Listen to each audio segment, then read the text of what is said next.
Hello my dear student, आपका हमारे channel पर स्वागत है। प्यारे विद्यार्थियों, आज के इस वीडियो में हम जो है ग्रामर की बहुत ही महत्वपूर्ण जो कि इम्पोर्टेंट एक्सरसाइज है वो है चेंज इनटू इनडायरेक्ट स्पीच या डायरेक्ट इनडायरेक्ट नरेशन जिसे कहते हैं।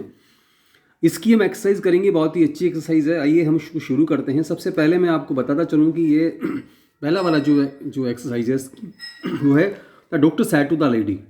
ये जैसा कि आप जानते होंगे, ये जो बाहर वाला भाग है इन्वर्टेड कोमास को उसको रिपोर्टिंग वर्ब कहा जाता है, और जो रिपोर्टिंग और जो इन्वर्टेड कोमास के अंदर वाला जो भाग होता है उसको रिपोर्टेड स्पीच कहते हैं। रिपोर्टिंग वर्ब जो है उसमें ये रिपोर्टिंग वर्ब का सब्जेक्ट कहलाता है और ये रिपोर्टिंग वर्ब का ऑब्जेक्ट कहलाता है। बीच में इसमें वर्ब होती है। जनरली जो है एग्जाम में जितने भी वाक्य आया करते हैं उसमें बीच वाली वर्ब जो होती है वो पास्ट टेंस की होती है और तभी इसमें चेंजेस होते हैं। ये वाला वाक्य जो है प्रार्थना, रिक्वेस्ट, ऑर्डर और एडवाइस, इस प्रकार का वाक्य है ये। इसको हम किस प्रकार से बदलेंगे आइए देखते हैं इसको। वाक्य इसमें doctor said to the lady, doctor ने लेडी से कहा टेक द मेडिसिन्स डेली। तो एक्चुअली डॉक्टर उसको लेडी को सलाह दे रहा है। इसको जब हम बदलेंगे तो सैड टू को सबसे पहले हम एडवाइस में बदलेंगे, क्योंकि डॉक्टर जो है लेडी को सलाह दे रहा है। तो सबसे पहले यहाँ पर सैड टू की जगह एडवाइस कर देंगे। इसके बाद इन्वर्टेड कोमास को हटा देंगे और यहाँ पर जो है बीच में जो कनेक्टिव्स या जो यूज़ करेंगे, क्योंकि ये मेन वर्ब से शुरू हो रहा है तो हम यहाँ पर टू लगा देंगे और उसके बाद ऐसे कैसे इसको नकल कर देंगे हम। तो वाक्य बनेगा the doctor advised the lady to take the medicines daily. इस प्रकार से वाक्य बनेगा। अगला वाला वाक्य हम देखेंगे इसके बाद में। रवि सैड टू राम, रवि ने राम से कहा वेयर डू यू लिव, तुम कहाँ रहते हो। सबसे पहली वाली बात वाक्य जो कि इसमें ये वाक्य जो है प्रश्नवाचक इंटरोगेटिव सेंटेंस है। इसमें क्योंकि प्रश्न जो होते हैं वो कहे नहीं जाते, पूछे जाते हैं, तो इससे सबसे पहले सैड टू जो है उसको हम आस्क्ड में बदलेंगे। इसके बाद इन्वर्टेड कोमास को हटा देंगे और यहाँ पर कोई कनेक्टिव्स नहीं लगेगा। यहाँ पर जो प्रश्नवाचक जो शब्द होता है उसको छोटी ABCD का लिख देते हैं। तो सबसे पहले हम यहाँ पर इसी को कनेक्टिव के रूप में यूज़ करेंगे। तो वेयर जो है इसका W जो है इसको छोटी ABCD का लिख देंगे। इसके बाद हम इसमें बाकी चेंजेस करेंगे। तो सबसे पहला वाला जो चेंजेस होगा कि प्रश्नवाचक वाक्य को साधारण वाक्य बना दिया जाता है। तो ये वाला वाक्य प्रेजेंट इंडेफिनिट का है तो ये पास्ट इंडेफिनिट का बन जाएगा। अब इसके बाद सबसे पहले हम सब्जेक्ट को लिखेंगे। यहाँ पर सब्जेक्ट जो है वो यू है जो कि सेकंड पर्सन है और ये रिपोर्टिंग वर्ब के ऑब्जेक्ट के अनुसार बदला जाएगा। तो ऑब्जेक्ट यहाँ पर जो है राम है जो कि थर्ड पर्सन है। थर्ड पर्सन के अकॉर्डिंग अब इसका सब्जेक्ट आएगा तो यहाँ पर हम ही यूज़ करेंगे। इस प्रकार ये प्रोनाउन में चेंजेस हो जाएगा।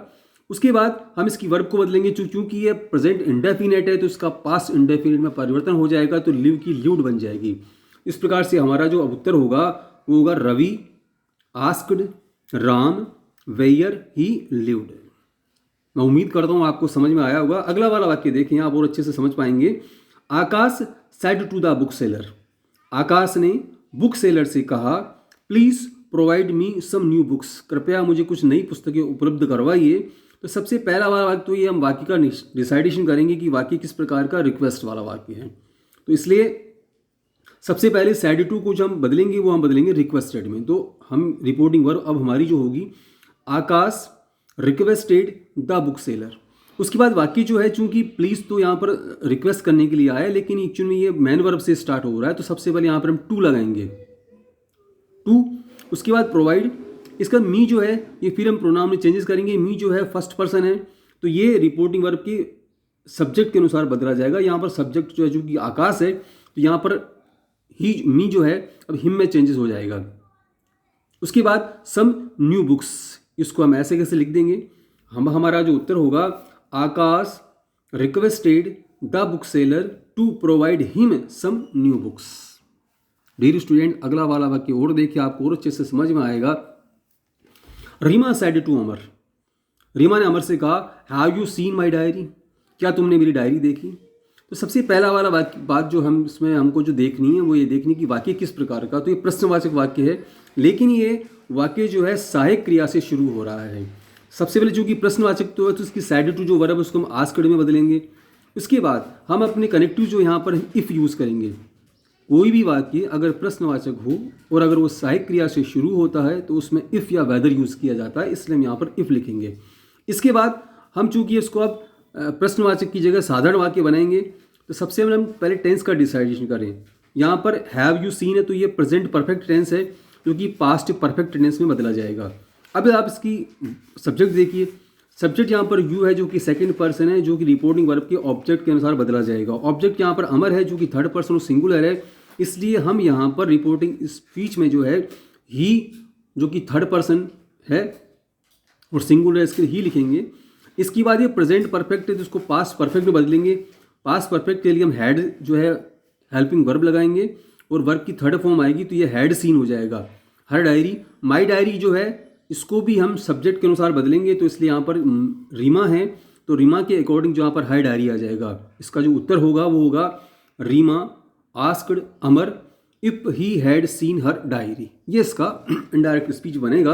अगला वाला वाक्य देखेंगे हम, the teacher said, the teacher said 2 and 2 makes 4। Dear students, इस वाक्य देखिए, ये एक्चुअली यूनिवर्सल ट्रूथ है, तो यहाँ पर बिल्कुल सिंपल इस प्रकार से आ जाएगा, द टीचर सैड दैट। यहाँ पर कंजक्शन के रूप में हम दैट लगाएंगे एंड 2 and 2 makes 4। ये एक्चुअली यूनिवर्सल ट्रूथ है तो इसको ऐसे कैसे लिखेंगे, इसमें हम किसी प्रकार का कोई परिवर्तन नहीं करेंगे। अगला वाला वाक्य देखिए, छठे नंबर का जो है, ही सैड टू मी, उसने मुझसे कहा what do you want from me. ये वाला वाक्य जो है ये भी प्रश्नवाचक है और ये WH वर्ड से शुरू हो रहा है। चूंकि प्रश्नवाचक है, सबसे पहले हम सैड टू जो है उसको हम आस्क्ड में बदलेंगे। यहाँ लिखेंगे हम ही आस्क्ड मी। उसके बाद वाट का जो W है उसको छोटी ABCD कर देंगे तो वाट यहाँ पर कंजक्शन के रूप में आ जाएगा। अब इस वाक्य को प्रश्नवाचक है, इसको साधारण वाक्य बनाएंगे। इसका टेंस देखेंगे हम, क्योंकि डू यू आया है तो ये प्रेजेंट इंडेफिनिट टेंस है, ये प्रेजेंट इंडेफिनिट पास्ट इंडेफिनिट में बदला जाएगा। सब्जेक्ट देखिए, सब्जेक्ट यहाँ पर यू आया है जो कि सेकंड पर्सन है, ये रिपोर्टिंग वर्ब के ऑब्जेक्ट के अनुसार बदला जाएगा। ऑब्जेक्ट यहाँ पर मी है तो मी के अकॉर्डिंग यहाँ पर आई आया। इसके बाद प्रेजेंट इंडेफिनिट टेंस उसको पास्ट इंडेफिनिट में बदलेंगे हम, तो यहाँ पर वांट की जगह वांटेड आ जाएगा। और फ्रॉम मी जो है यहाँ पर फर्स्ट पर्सन है, इसको पजेसिव केस में है, पजेस इसलिए यहाँ पर ऑब्जेक्टिव केस में है, यहाँ से इसको भी हम इसके सब्जेक्ट के अनुसार बदलेंगे। सब्जेक्ट यहाँ पर ही है इसलिए यहाँ पर हिम आएगा। हमारा जो उत्तर होगा वो होगा he asked me what I wanted from him. ये इसका सही उत्तर होगा। अगला वाला वाक्य देखिए इसके बाद में, my friend said to me, मेरे मित्र ने मुझसे कहा do you live in this house, क्या तुम इस घर में रहते हो। पहली बात, ये वाला वाक्य जो है वो प्रश्नवाचक है, लेकिन WS का न होकर के ये हेल्पिंग वर्ब से शुरू होने वाला प्रश्नवाचक वाक्य है। चूंकि प्रश्नवाचक तो है इसलिए यहाँ पर सैड टू जो है इसको हम आस्क्ड में बदलेंगे। रिपोर्टिंग वर्ब अब जो हमारी होगी, माई फ्रेंड आस्क्ड मी। अब यहाँ पर हेल्पिंग वर्ब से है तो इसलिए यहाँ पर कंजक्शन जो है यहाँ पर इफ लगेंगे। इसके बाद डू से शुरू हो रहा है तो प्रेजेंट इंडेफिनिट टेंस से पास्ट इंडेफिनिट बदला जाएगा। इसके बाद इसका प्रोनाउन जो है यहाँ पर यू जो कि सेकंड पर्सन है, ये रिपोर्टिंग वर्ब के ऑब्जेक्ट के अनुसार बदला जाएगा। ऑब्जेक्ट यहाँ पर मी है तो यहाँ पर आई आएगा। इसके बाद आई ल्यू की ल्यूड हो जाएगी पास्ट इंडेफिनिट टेंस की वजह से। इन और दिस को दैट हाउस में बदल देंगे। उत्तर जो होगा, my friend asked me if I lived in that house. ये इसका सही उत्तर होगा। आपको अच्छे से समझ में आ गया होगा। अगला वाला देखिए, इसके बाद ही सैड टू मी, उसने मुझसे कहा प्लीज़। प्लीज़ आते ही आप समझ जाएं कि ये रिक्वेस्ट वाला वाक्य है। Please bring me A glass of water, request वाला वाक्य है। सबसे पहली बात, सैड टू जो है उसको हम रिक्वेस्टेड में बदलेंगे तो ही रिक्वेस्टेड मी। इसके बाद प्लीज़ यहाँ पर के लिए हम ऑलरेडी रिक्वेस्टेड लगा चुके हैं। ब्रिंग जो है मेन वर्ब है तो इसके आगे हम टू जो है कनेक्टिव कंडीशन रूप में यूज़ करेंगे तो टू ब्रिंग। इसके बाद मी जो है ये प्रोनाउन है, यहाँ पर ये फर्स्ट पर्सन है तो रिपोर्टिंग वर्ब की सब्जेक्ट के अनुसार इसको बदलेंगे। तो सब्जेक्ट यहाँ पर ही है तो इसलिए थर्ड पर्सन आया तो bring him a glass of water. हमारा जो उत्तर होगा वो होगा he requested me to bring him a glass of water. आइए स्टूडेंट हम आगे देखते हैं इसके बाद में, जो कि अलग डिफरेंट प्रकार का वाक्य है। Mother said to me, mother ने मुझसे कहा डोंट प्ले इंटरेस्ट। ये भी एक्चुअल में जो ऊपर वाला वाक्य की जैसा ही है कि सिर्फ फर्क इतना नेगेटिव है। Mother said to me, mother ने मुझसे कहा डोंट प्ले इन डस्ट, धूल में मत खेलो।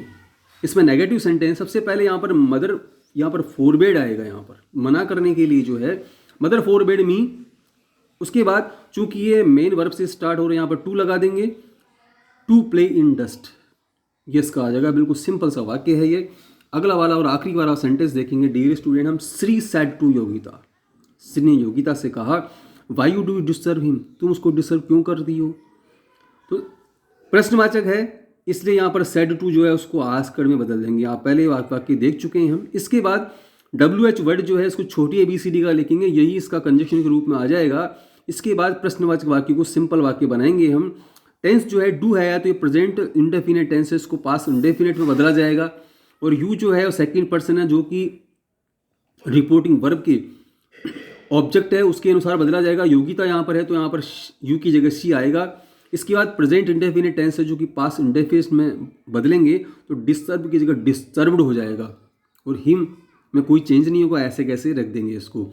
तो Siri asked Yogita why she disturb him, ये इसका सही उत्तर होगा। डियर स्टूडेंट्स, मैं उम्मीद करता हूँ कि आपको वीडियो अच्छे से समझ में आया होगा। थोड़ा आप इसकी बार बार प्रैक्टिस करें, थोड़ा सा एक बार आप इसको आप समझ लेंगे चेंजेस जो करते हैं उसको, तो आपके लिए एक्सरसाइज करना बहुत आसान हो जाएगा। इसी प्रकार की वीडियो आपको लगातार मिलते रहें, इसलिए आप हमारे चैनल को सब्सक्राइब जरूर करें ताकि आप लगातार हमारी वीडियो देखते रहें। धन्यवाद।